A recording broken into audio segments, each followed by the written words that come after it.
müəllimləri, şagirdləri salamlayıram.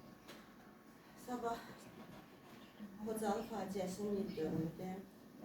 Biz o illəri canlı şahid olaraq yaşamışıq. Məktəbdə oxuyurduq biz onda. Hər gün səhər-səhər ayılanda qorxa-qorxa ayılırdıq ki, görəsən nə göstərəcəklər, görəsən gecə nə olur.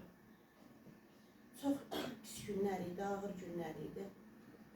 Və heç ağlımın ucundan, xəyalımın bir yerindən keçməzdi ki, bir gün bu qorxa-qorxa yaşadıqlarım, hadisələrin ucu gəlib mənə yaxından dəyəcək. Faciələri yaşadıq, ağır yaşadıq. Amma o faciələri geri qaytarmaq üçün, cavabını vermək üçün də demə biz özümüz evlərdə qəhrəman oğullar böyütdük. Bəli, oğul düşmən səfəridir. Oğul böyüdən ana bilməlidir ki, vətənin ağır günü olanda mənim oğlum gedib o vətəni qorumalıdır. Biz, Allah da şahiddir ki, mən heç demədim ki, gedmə. Hamı bilir mənim ki, könüllü gedir. Heç onun elə bir, yəni səfərbərlik olsaydı da onu səfərbərliyə almazdılar. Demək, bacım demişim, biz necə oğullar böyütmüşük, necə oğullar tərbiyə eləmişiksə, o oğullar vətənin müdafiəsi adı gələndə anaların sözünü belə unutub, eşitmədilər. Biz bununla qürur duyuruq, biz bununla fəxr edirik. Vətənə qeyrətli oğullar vermişik, qorxmaz oğullar vermişik. Bir yerdə İmam Hüseynin qarşısında qürurla dayana bilirəm ki, ya İmam Hüseyin, sənə bir şəhid vermişəm, sənə bir qonaq vermişəm. Amma bu günləri Füzuli müəllim çox gözəl qeyd elədi. Bizim əhalimiz elə bir tez unudublar. Tez unudublar elə bir şəhidləri. Amma bu qədər tez unutmaq lazım deyil. Amma bu uşaqlara baxanda həqiqətən bir yerdə sevinirəm ki, o şəhidlərin qanı bu uşaqların damarlarına axıb inşallah. Bu vətənin hələ qeyrətli oğulları, qızları bundan belə də çox olacaqlar.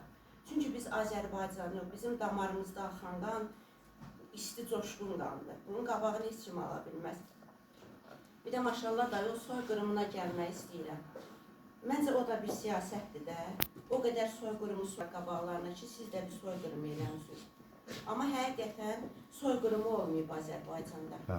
Soyqırımı olmaq üçün o millət tükənməlidir, onun kökü soyqırmalıdır.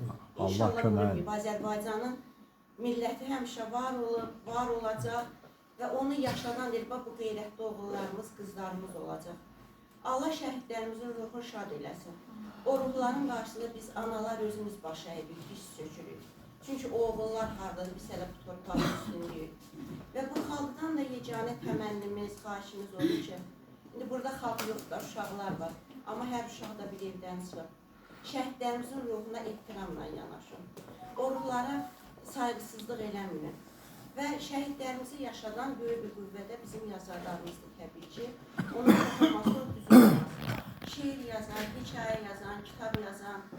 Çox çətinliklə ərsəyə gətirirlər.